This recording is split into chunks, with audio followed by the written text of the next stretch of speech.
जय बोलो देवादिदेव 1008 श्री भगवान महावीर स्वामी की जय जय जय। अहिंसा परमो धर्म की जय जय जय। परम पूज्य आचार्य गुरुवर श्री विद्यासागर जी महाराज अजय की जय जय जय। परम पूज्य स्वामी मुनिवर श्री प्रमाण सागर जी मुनिराज की जय जय जय। नमो सूर्य नमो। न्यायोपात धनो यजन गुण गुरुन सद्गिस्त्रिवर्गम भजन नन्यो न्यान गुणम तदर्ह गहनी स्थानालयो हुरीमय युक्ताहार विहार आर्य शमिति प्राज्ञः कृतज्ञो वशी शृण्वन् धर्म कथाम दयालुरगभि सागार धर्मम चरेत। उक्त कारिका जिसकी विवेचना विगत दिनों से चल रही है, उसका महत्वपूर्ण अंग था ऐसे स्थान और घर में रहें जहाँ आप धर्म अर्थ और काम तीनों पुरुषार्थों का सम्यक रूप से अनुपालन कर सके। इस संदर्भ में कल एक अच्छे घर की बात आई थी, परसों आदर्श घर, और उसके 4 स्तंभों की चर्चा मैंने आप सबके बीच की थी। एक आदर्श घर वही है जहाँ बंधु बांधवों में प्रेम, परिजनों की सेवा, कुलाचार का पालन और अतिथि सत्कार हमेशा होते रहे। बंधु बांधवों के प्रेम के संदर्भ में विस्तृत चर्चा कल परसों हो गई थी। आज बात है परिजनों की सेवा। घर परिवार में आजकल सेवा का बड़ा अभाव दिखता जा रहा है। ये हमारी बढ़ती हुई संवेदन शून्यता का द्योतक है। पुराने समय में अगर घर में किसी को खांसी आती थी तो बाजू वाला तत्क्षण उसकी पीठ सहलाता था। आज अगर सासू माँ खांस रही हो तो बहू पीठ सहलाने का प्रयास नहीं करेगी। ज़्यादा से ज़्यादा अगर थोड़ी सेवा की भावना होगी तो कहेगी दवाई ले लो या चलो डॉक्टर को दिखा लो। ये एक उदाहरण है मनुष्य की बदलती हुई सोच का। जबकि जीवन के ये मूल तत्व है। मनुष्य दिनों दिन बौद्धिक स्तर पर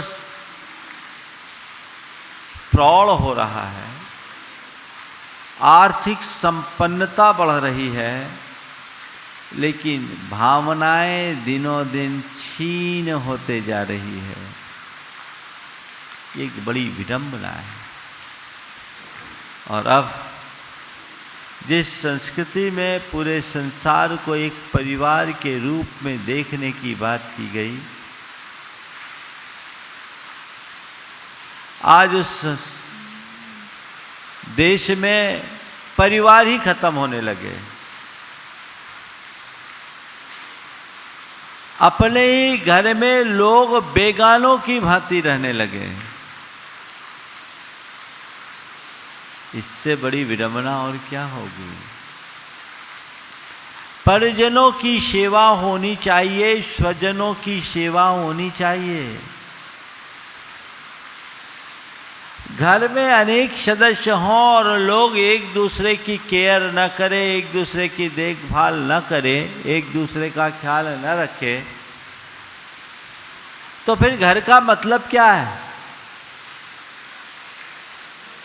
शास्त्रों में वैयावृत्ति को एक बड़ा गुण बताया। वैयावृत्ति यानी सेवा।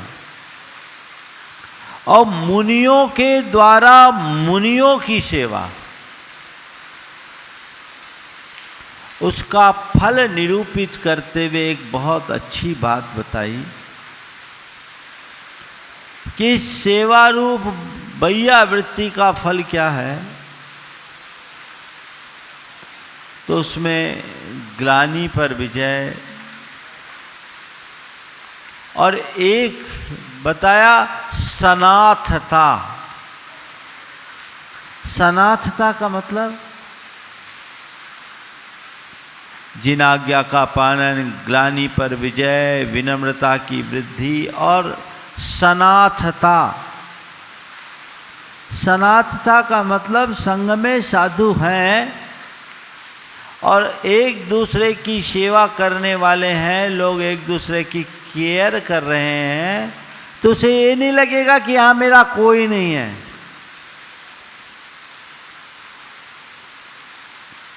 वो सनाथता का द्योतक है। मैं सोच में पड़ गया, जब मुनि बैरागी होते हैं, प्रारंभ से जिनके मन में पर अपेक्षा नहीं होती, जिनकी साधना और संस्कार ही ऐसे होते हैं कि हम निरपेक्ष होकर के जिए, किसी से कोई एक्सपेक्टेशन न रखें, वहाँ भी सामूहिक जीवन में इसकी आवश्यकता प्रतीत होती है। तो घर परिवार में होगी कि नहीं होगी? मैं एक महानगर में था, एक अरबपति सज्जन मेरे पास रोती आंखों से अपनी व्यथा प्रकट करते हुए कहे, महाराज मेरे पास सब कुछ है पर मेरा कोई नहीं। बड़ी वेदना, पीड़ा और व्यथा झलक रही थी उनके शब्दों में।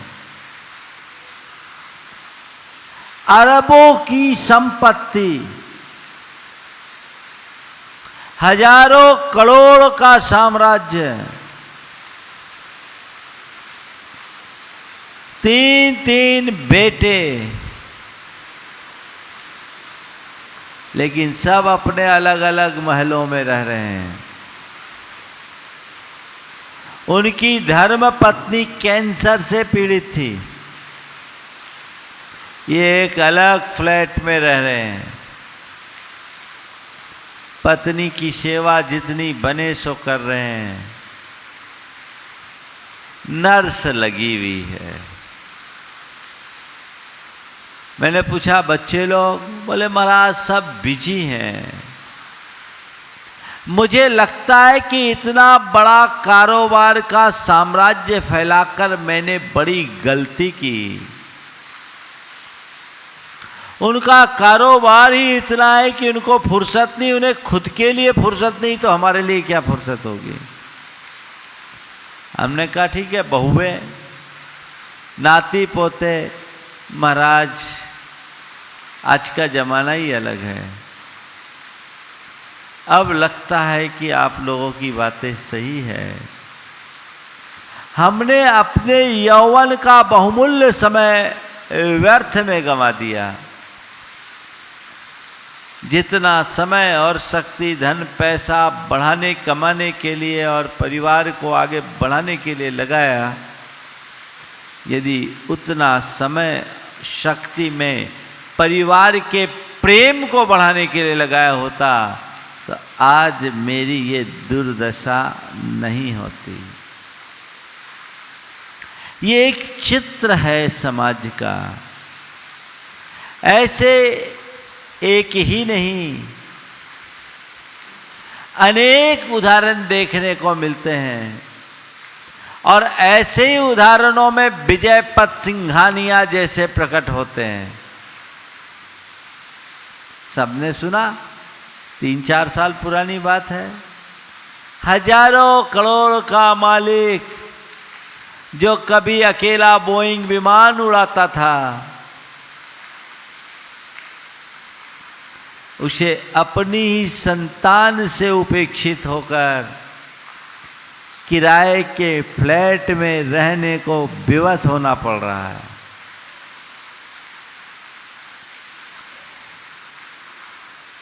कितनी लज्जाजनक बात है। ये सब क्यों? क्योंकि प्रेम नहीं, सद्भाव नहीं, स्नेह नहीं तो सेवा कैसे होगी? ये भाव जगना चाहिए, जगाना चाहिए। आज अन्य बातों पर तो खूब ध्यान दिया जाता है, परिवार के स्टेटस को बढ़ाने की लोग बहुत कोशिश करते हैं, लेकिन परिवार के स्ट्रेंथ को बढ़ाने का ध्यान कम रहता है। स्टेटस तो बाहरी चमक है, स्ट्रेंथ आंतरिक स्नेह और प्रेम का नाम है। वो हो तो कहीं किसी की उपेक्षा, तिरस्कार, अवमानना का प्रसंग ही ना आए। लेकिन आजकल इसका बड़ा अभाव सा दिखता है। दुनिया में जो होता है उसे होने दो, वो तुम्हारे हाथ में नहीं है। पर मेरे घर, मेरे परिवार में ये बुराई न पनपे, ये जवाबदारी तुम्हारी है। उसके लिए चाहिए कि प्रारंभ से ऐसे संस्कारों का बीज बोएं।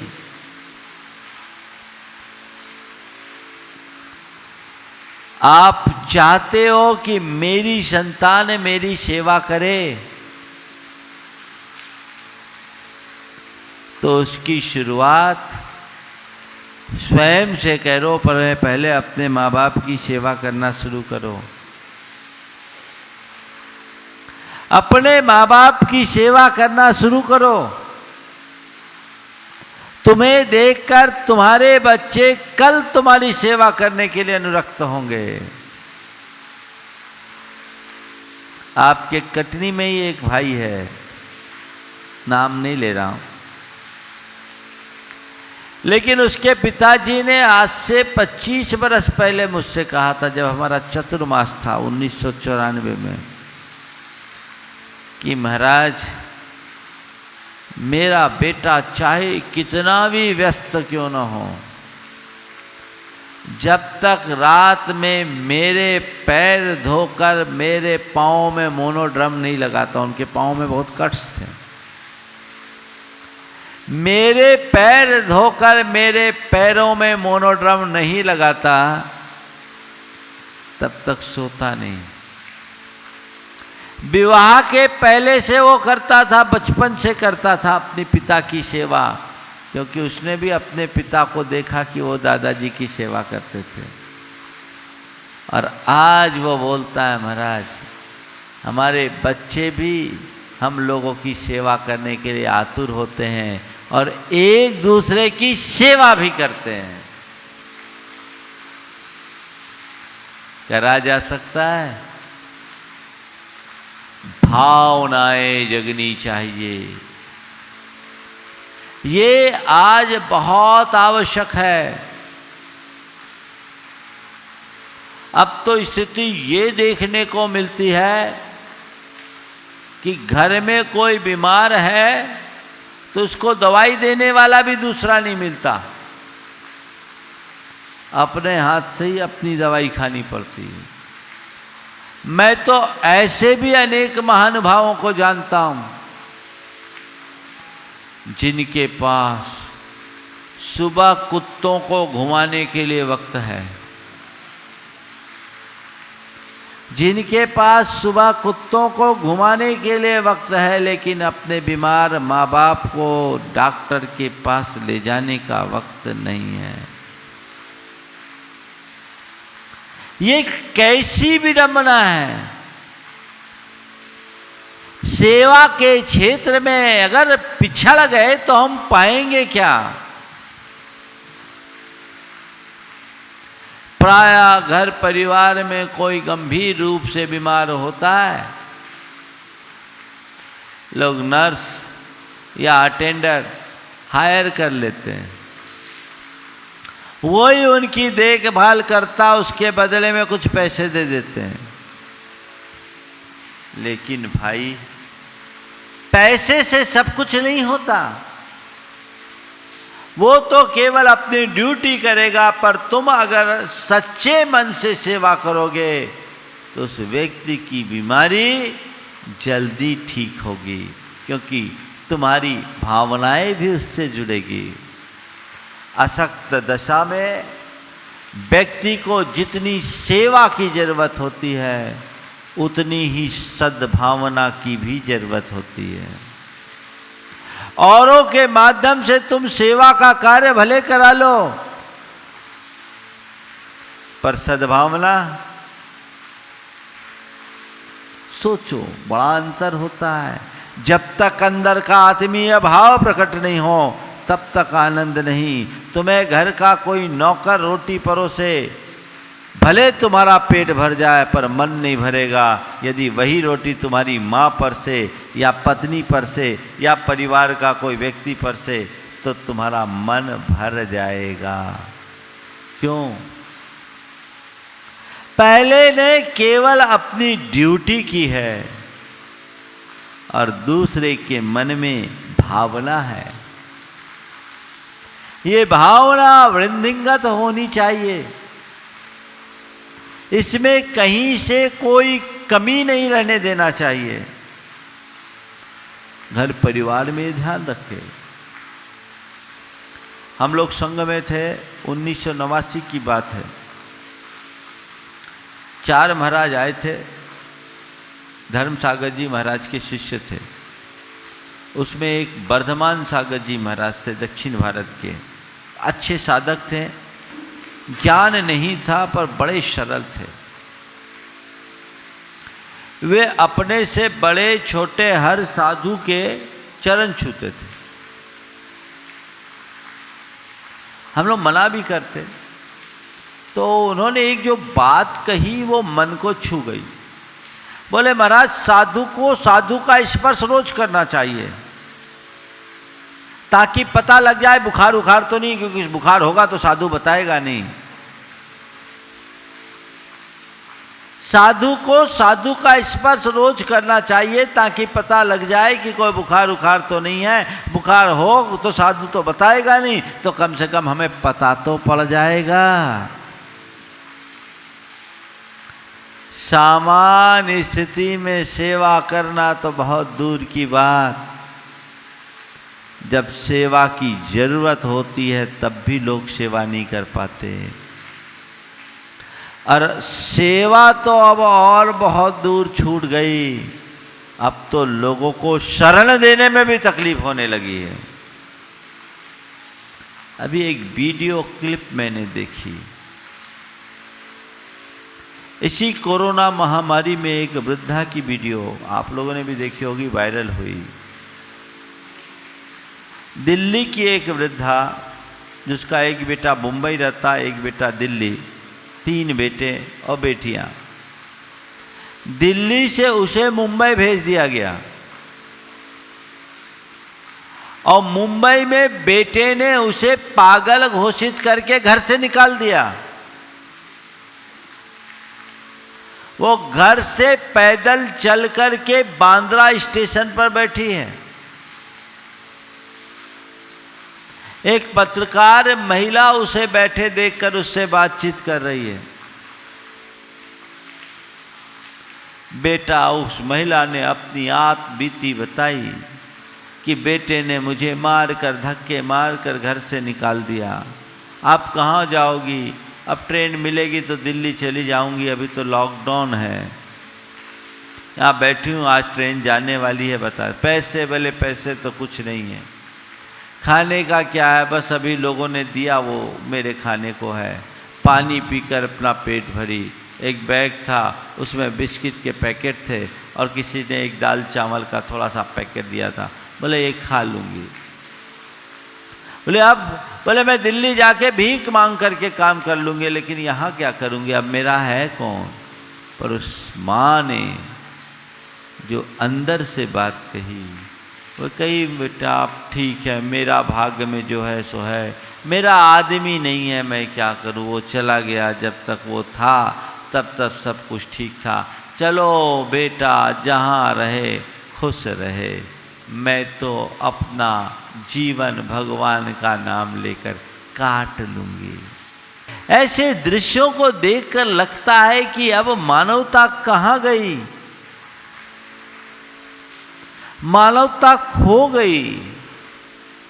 वृद्धाश्रमों में अंदर जाकर देखोगे तो वहां गरीब गुरबों के माँ बाप नहीं मिलेंगे।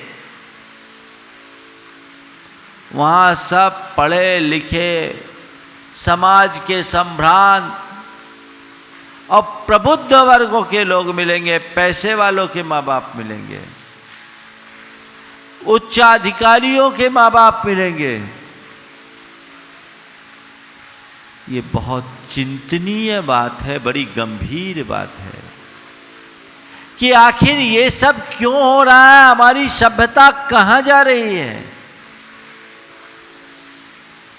जब संतान को उसकी माँ बाप ही उसकी बोझ लगने लगेगी तो फिर समाज में बचेगा क्या। घर परिवार का वातावरण ऐसा होना चाहिए कि घर का एक एक सदस्य एक दूसरे के लिए प्राण न्यौछावर करने के लिए तत्पर हो। अपने माँ बाप को पलकों में बिठा कर रखे,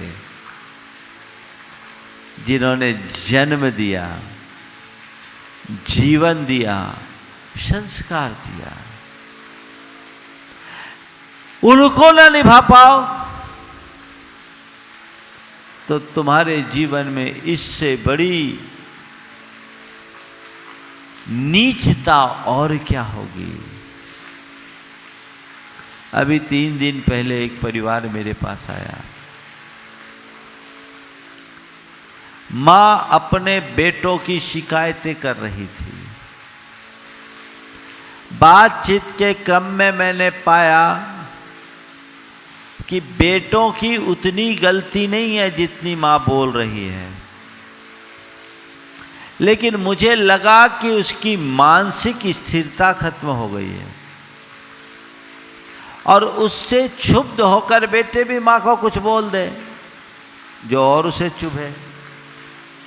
मैंने बेटों को समझाया कि भाई देखो, ये उम्र है, इस उम्र में कई लोगों के साथ वृद्धावस्था में बचपना लौट आता है। इनसे नफरत करने की जगह, इनसे रुष्ट होने की जगह हमें इनके प्रति उतने ही गंभीर होकर के केयर करना चाहिए। महाराज कुछ भी बोल देती है, आप ही देखिए ना, आपके सामने कितनी बातें कर दी, जबकि हम लोग इनका पूरा ध्यान रखते हैं और ये सब बोलती तो फिर इच्छा खत्म हो जाती है। हमने कहा नहीं, इस समय इनकी और केयर करने की जरूरत है, ये तुम्हारा कर्तव्य है। आज तुम इनकी बात कर रहे हो, थोड़ा अपने बचपन को याद करो। तुम्हारी माँ ने तुम्हें 9 माह तक पेट में रखा और पेट में हाथ पांव हिलाकर तुमने अपनी माँ को कितनी यातना दी, इसकी कभी कल्पना की? हर वह स्त्री इस पीड़ा का अनुभव करती है जो कभी माँ बनी है, जिसने 9 माह तक गर्भ का भार ढोया हो। 9 माह तक कितने कष्टों को झेलना पड़ता है। पेट में पल रहे संतान की रक्षा की खातिर खुद के शौक को भी त्यागना पड़ता है, खाने पीने पर भी संयम रखना पड़ता है, उठने बैठने का भी ध्यान रखता है। 9 माह तक पेट में रखा। मैंने कहा सोच, यदि तेरी माँ ने तुझे पेट से परलोक पहुंचा दिया होता तो तुम्हारा क्या होता। कितना बड़ा उपकार है। 9 माह तक पेट में रखा और फिर तुम्हें जन्म दिया। जन्म की घड़ी में प्रसूति की कितनी वेदना सही, प्रसव की पीड़ा सही, कितना दर्द सहा, ये एक माँ ही जानती है। और जन्म ही नहीं दिया, जन्म देकर जीवन भी दिया। यदि तुम्हारी माँ ने जन्म देने के बाद तुम्हें किसी झाड़ी में फेंक दी होती तो तुम्हारा क्या होता। चील, कौवे और कुत्ते अपना त्योहार मना लिए होते और क्या होता। या किसी दयावान की दृष्टि पड़ गई होती तो अनाथालयों में पल रहे होते और क्या होता। कितनी बड़ी कृपा उनने की। जन्म दिया, जीवन दिया, पाला पोसा बड़ा किया। थोड़ी देर सोचो, जन्म देने के बाद माँ ने अगर तुम्हें वक्त पर दूध नहीं पिलाया होता तो तुम्हारा क्या होता। समय पर तुम्हारी परिचर्या नहीं की होती तो तुम्हारा क्या होता। बीमार पड़ने पर डॉक्टर से इलाज नहीं कराया होता तो तुम्हारा क्या होता। विचार करने की बात है। बचपन में तुमने जो जो किया उसे याद करो, याद नहीं आएगा, लेकिन अपने बच्चे के पालते समय देखो कि बच्चे को पालना कितना कठिन है। और याद करो, एक दिन मैंने कहा, एक दंपति मेरे पास थे, उनके साथ छोटा बच्चा था, बड़े परेशान थे, रात भर बच्चे के कारण जगना पड़ता था। दिन में बच्चा सो ले, रात भर जगे सो जगाए, और परेशानी। तो मैंने उससे केवल इतना ही कहा कि देख, उन्हें अपने माँ बाप से थोड़ी शिकायत थी। हमने कहा देख, अपने बच्चों को पालते समय सोच ले कि तेरे माँ बाप ने तुम्हें कितने जतन से पाला, और तुम्हारा तो एक ही बच्चा है, तुम 5 हो, तुम्हारे माँ बाप ने कितना कुछ कष्ट सहा होगा। सोचने की बात है, कितनी कठिनाई से लालन पालन होता है। मनुष्य ये बातें सोच ले तो कुछ नहीं होगा। मैं तो कहता हूं, बचपन में देखो कितनी बार माँ बाप की गोद गीली करी, कितनी बार माँ बाप की गोद गंदी कर दी। पर क्या करते माँ बाप, पहले सामने वाले की स्वच्छता करते, खुद की बाद में कोई परवाह नहीं, और प्रेम से पुचकारते करते। तो बचपन में तुम्हारे माँ बाप ने तुम्हें संभाला, तो तुम्हारा दायित्व है बुढ़ापे में तुम्हें माँ बाप को संभालना चाहिए। तभी उस ऋण से उऋण हो सकते हो। शास्त्रों में लिखा है कि इस धरती के समस्त रजकण और समुद्र के समस्त जलकण को एकत्रित कर लिया जाए तो भी माँ बाप के उपकारों का ऋण नहीं चुकाया जा सकता। क्यों? हमारे शरीर का एक एक बूंद खून उनकी कृपा का प्रसाद है कि नहीं? फिर इसके बाद उनकी उपेक्षा, तिरस्कार, ये कैसी कृतज्ञता और नीचता है? विचार करो। ऐसे लोग माँ बाप को उपेक्षित कर देते हैं। एक युवक अपनी पत्नी के दबाव में पिता को वृद्धाश्रम छोड़ दिया, माँ थी नहीं। वृद्धाश्रम छोड़कर जब आने लगा तो उसने पिता से पूछा कि पिताजी आप मुझे कुछ कहना चाहेंगे, आप मुझे कुछ कहना चाहेंगे। पिता ने कहा बेटा बस एक ही बात कहना चाहता हूँ कि आज से 35 बरस पहले तुझे अनाथाश्रम छोड़ दिया होता तो आज मुझे वृद्धाश्रम नहीं आना पड़ता। 35 बरस पहले तुझे अनाथाश्रम में छोड़ दिया होता तो आज मुझे वृद्धाश्रम नहीं आना पड़ता। मेरा गुनाह केवल इतना हो गया कि मैंने तुझे पाल पोस करके बड़ा कर दिया, खड़ा कर दिया, और तू ऐसा।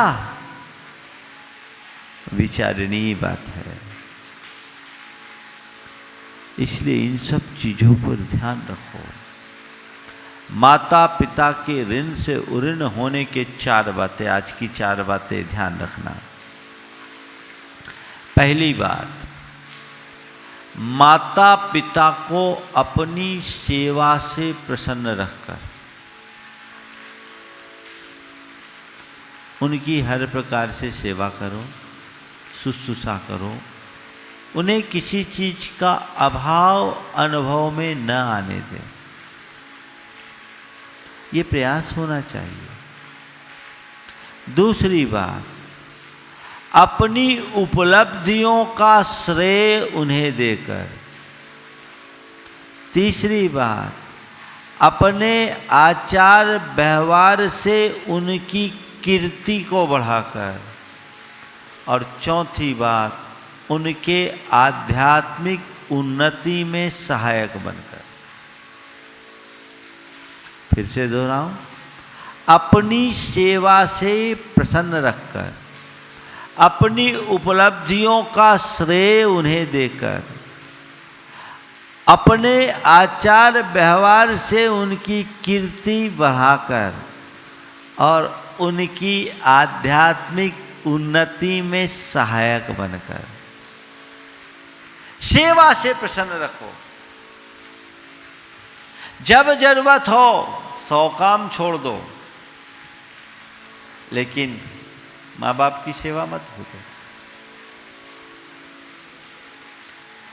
मेरे संपर्क में एक ऐसे व्यक्ति, बड़े उद्यमी, उनकी एक अर्जेंट मीटिंग थी, बाहर से लोग आए हुए थे, बड़ी डील होने वाली थी, घर से निकलने को थे ऑफिस जाने के लिए। अचानक मालूम पड़ा कि पिताजी की तबीयत खराब हो गई। निकट गए, देखा कि उनके चेस्ट में हल्का पेन है, सब कुछ भुला दिया। खुद वहीं लग गए, डॉक्टर को बुलाया, लगभग 3-4 घंटे लग गए। पिताजी को उस समय पता था कि आज इसकी महत्वपूर्ण मीटिंग है। पिता ने कहा बेटा चिंता मत कर, मैं ठीक हूँ, मुझे कुछ नहीं लगता, मुझे ऐसा लगता है कि गैस्ट्रिक की प्रॉब्लम है, तुम जाओ, चिंता मत करो, और लोग हैं घर में, सब व्यवस्था हो जाएगी, तुम्हारी आज की डील महत्वपूर्ण है, वो डील कर लो, तुम्हें उसका कांटेक्ट लेना है। बेटे ने जो बात कही, और ये घटना उसके पिताजी ने मुझे सुनाई। बोला बेटे ने जो बात कही, उसने कहा पिताजी संसार की बड़ी डील से भी बड़ी डील मेरी आपके साथ हुई है, मुझे इस डील को पहले पूरा करना है, इसके अलावा मुझे कुछ नहीं करना। उन्होंने फ़ोन कर दिया कि आज मैं किसी हालत में नहीं आ सकता जब तक मेरे पिताजी की स्थिति अनुकूल नहीं हो, आप देख लीजिए।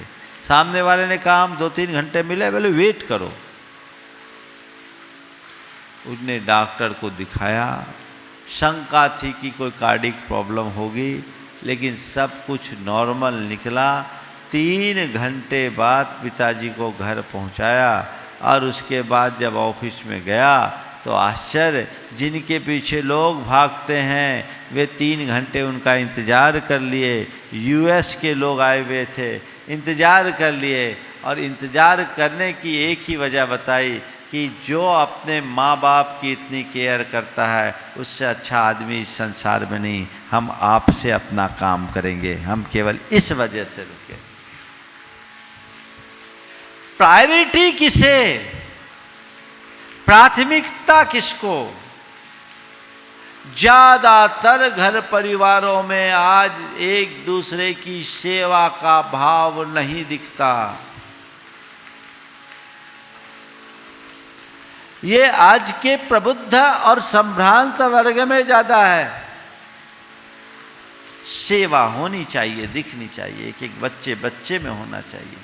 हम तो कहते भैयावृत्ति, गुरुओं की भैयावृत्ति बाद में करना, पहले घर में रहने वालों की भैयावृत्ति कर लेना। थोड़ा ध्यान तो रखो, अंदर संवेदना होनी चाहिए। तो अपनी सेवा से उन्हें प्रसन्न रखो।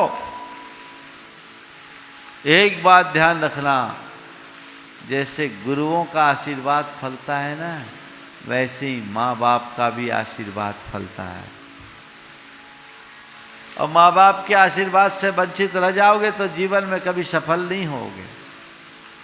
उनकी दुआएं लो, आवश्यकता अनुरूप उनकी सेवा करो,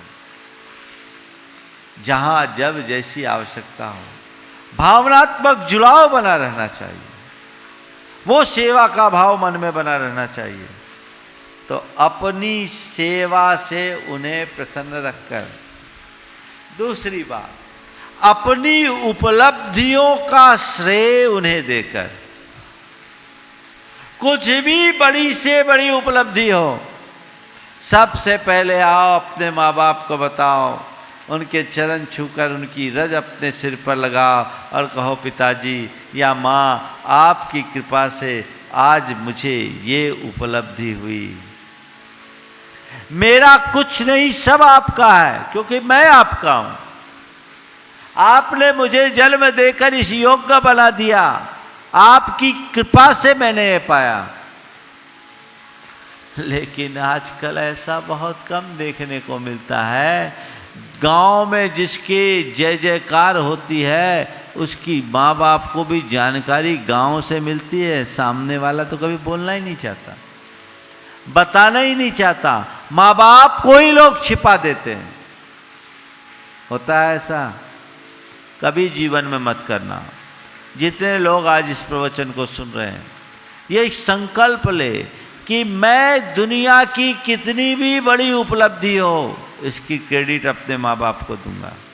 आज प्रधानमंत्री नरेंद्र मोदी को देखिए, प्रधानमंत्री के पद पर रहने के बाद भी अपने माँ के प्रति उनके मन में कितना आदर सम्मान है। यद्यपि उनका कार्य क्षेत्र अलग है, लेकिन माँ जानते हैं कि माँ क्या होती है। माँ बाप की कद्र करना सीखिए। कल पितृ दिवस था, इनके लिए एक एक दिवस मदर्स डे, फादर्स डे अपनाने लगे लोग। अरे जरूरत नहीं, इनके लिए तो जीवन की एक एक सांस होनी चाहिए। अपनी उपलब्धियों का श्रेय उन्हें दो, क्योंकि उनके द्वारा दिए गए संस्कार के परिणाम स्वरूप तुमने ये पाया। ये क्रेडिट उन्हें देना चाहिए और अपना आचरण ऐसा रखना चाहिए जिसे देखकर तुम्हारे माँ बाप का गौरव बढ़े, उनकी कीर्ति, उनकी प्रतिष्ठा को बढ़ाने के लिए हर संभव उपाय करना चाहिए। ये दायित्व है। तुम्हारे माँ बाप ने तुम्हें पाल पोस कर इतना बड़ा कर दिया, तुमने उनके लिए क्या किया? एक शिष्य का कर्तव्य है गुरु का गौरव बढ़ाए, ऐसे एक संतान का दायित्व है कि माँ बाप का गौरव बढ़ाए। तो गौरव बढ़ाना चाहिए। और चौथे क्रम में उनके आध्यात्मिक उन्नति में सहभागी बनना चाहिए। अगर वो मोक्ष मार्ग में आगे बढ़ना चाहते, आध्यात्मिक क्षेत्र में आगे बढ़ना चाहते, तो अपने मोह में उनको मत रोको, सहायक बनो। कदाचित उनकी रुचि कम है तो ऐसा रास्ता चुनो, ऐसी योजना बनाओ कि उनकी रुचि जगे। तुम्हारे मन में उनके आत्म कल्याण की प्रबल भावना होनी चाहिए कि किसी भी रूप में इनका कल्याण हो। सब अपने मतलब को रोते हैं, पिताजी आप चले जाओगे तो क्या होगा, हमारा दुकान धंधा कौन देखेगा, हमारे घर की व्यवस्था कौन देखेगी, तो तुम्हारी नौकरी करने के लिए हमें क्या? नहीं नहीं, आपने हमें लायक बना दिया, जितनी जरूरत थी उससे ज़्यादा समय आपने दे दिया। वाकई में मनुष्य जीवन की सार्थकता तो इसी में है कि हम आत्म कल्याण का रास्ता चुनें। आप अगर इस रास्ते पे जाते हैं, मैं बाधक नहीं बनूंगा, हर पल आपके लिए एक पांव पर खड़ा रहूंगा। आप जाइए और आपसे प्रेरणा पाकर आने वाले दिनों में मैं भी आपके रास्ते पर चलूंगा, मैं भी आपके रास्ते पर चलूंगा, क्योंकि मनुष्य जीवन का सार यही है। ऐसी सोच अगर बनेगी तभी तुम अपना उद्धार कर पाओगे। और जिस घर के सदस्यों में ऐसी भावना है, वो घर हमेशा सरसब्ज बना रहेगा, कभी उजड़ नहीं सकता। ऐसी भावना अपने मन में रखनी चाहिए। समय आप सबका हो रहा है, मैं विराम लूंगा। जय बोलो परम पूज्य आचार्य गुरुवर श्री विद्यासागर जी महाराज आज की जय।